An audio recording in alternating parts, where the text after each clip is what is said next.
Purposely. Your life, God's purpose. Listen at purposely.com. When I was growing up, you knew it was going to be a good day in school or church kids class when they wheeled out the TV, which, for my age, was usually a gigantic one on a huge cart with a VHS player that nobody knew how to connect to the TV. It is possible I just lost the younger generations there. I actually just today had to explain to one of my kids the difference between a music CD and a CD-ROM. So yeah, we're just aging gracefully over here. Most of the time, if we watched a movie at church or at church events or events with our family group, it was VeggieTales. If you're of a certain age, you know exactly what I'm talking about. Early CGI graphics and actual vegetables acting out Bible stories. One of those Bible stories I will never forget was Rack, Shack, and Benny. In it, 3 employees of a chocolate factory refuse to worship their boss, Mr. Nezer's gigantic golden bunny, even after he threatens them with being thrown into a furnace. And even as I'm saying it, I am reminded how hard it is to make a lot of the Bible kid-friendly. You might recognize this as the story of Meshach, Shadrach, and Abednego from the book of Daniel. All that said, there was a pretty clear moral not to worship idols. Now, idols, I feel like, are easy to spot when they're made of gold and stories high and people visually bow down to them, but they're not so easy to spot when they've taken God's place in your heart.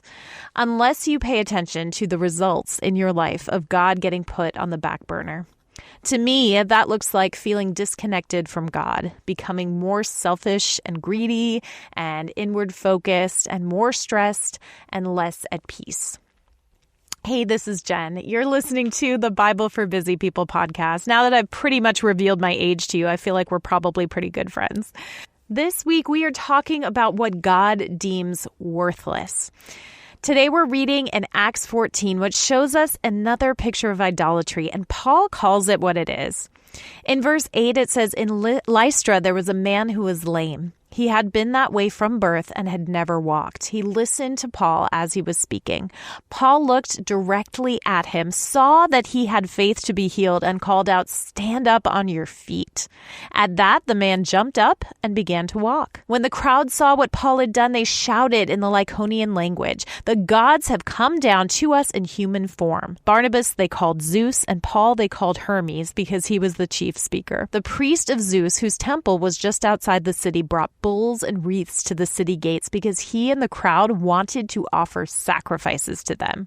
But when the apostles Barnabas and Paul heard of this, they tore their clothes and rushed out into the crowd shouting, "Friends, why are you doing this? We too are only human like you. We are bringing you good news, telling you to turn from these worthless things to the living God, who made the heavens and the earth and the sea and everything in them.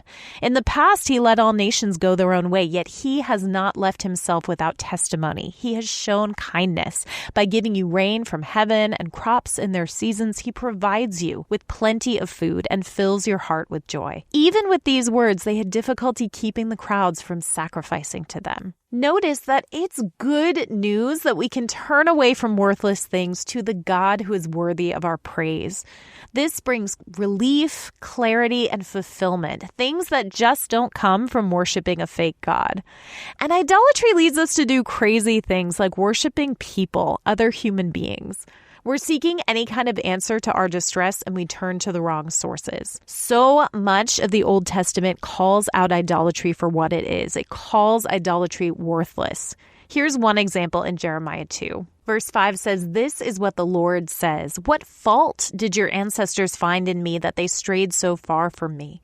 They followed worthless idols and became worthless themselves. They did not ask, 'Where is the Lord who brought us up out of Egypt and led us through the barren wilderness, through a land of deserts and ravines, a land of drought and utter darkness, a land where no one travels and no one lives? I brought you into a fertile land to eat its fruit and rich produce. But you came and defiled my land and made my inheritance detestable. The priests did not ask, 'Where is the Lord?' Those who deal with the law did not know me. The leaders rebelled against me. The prophets prophesied by Baal, following worthless idols." Jeremiah 10:1 says, "Hear what the Lord says to you, people of Israel. This is what the Lord says. Do not learn the ways of the nations or be terrified by signs in the heavens, though the nations are terrified by them. For the practices of the people are worthless. They cut a tree out of the forest, and a craftsman shapes it with his chisel. They adorn it with silver and gold. They fasten it with hammer and nails so it will not totter. Like a scarecrow in a cucumber field, their idols cannot speak. They must be carried because they cannot walk. Do not fear them. They can do no harm, nor can they do any good. No one is like you, Lord. You are great, and your name is mighty in power." We see that the following of worthless idols leads to a worthless life. Psalm 115 verses 2-8 says something similar. "Why do the nations say, 'Where is their God?' Our God is in heaven. He does whatever pleases him. But their idols are silver and gold, made by human hands. They have mouths but cannot speak, eyes but cannot see. They have ears but cannot hear, noses but cannot smell. They have hands but cannot feel, feet but cannot walk, nor can they utter a sound with their throats. Those who make them will be like them, and so will all who trust in them."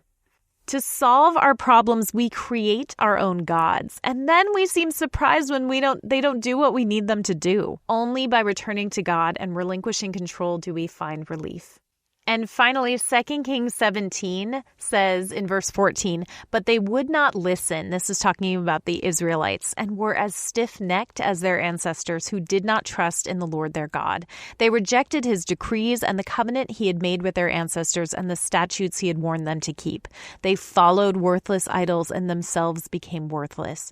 They imitated the nations around them, although the Lord had ordered them, do not do as they do." Idolatry is worthless, and it's not just golden bunnies. It's whatever we put our trust in and value over God.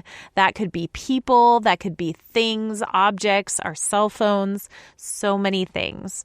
Where have you encountered idols or potential idols in your life? They might not look the way you expect, so I want you to think about it and give it some serious consideration.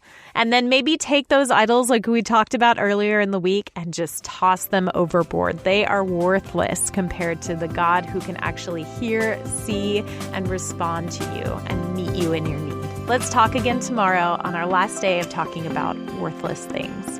Thank you for listening to The Bible for Busy People. If you need prayer or want to go deeper in your faith, visit our show notes. Will you take a moment to share with a friend and leave a review?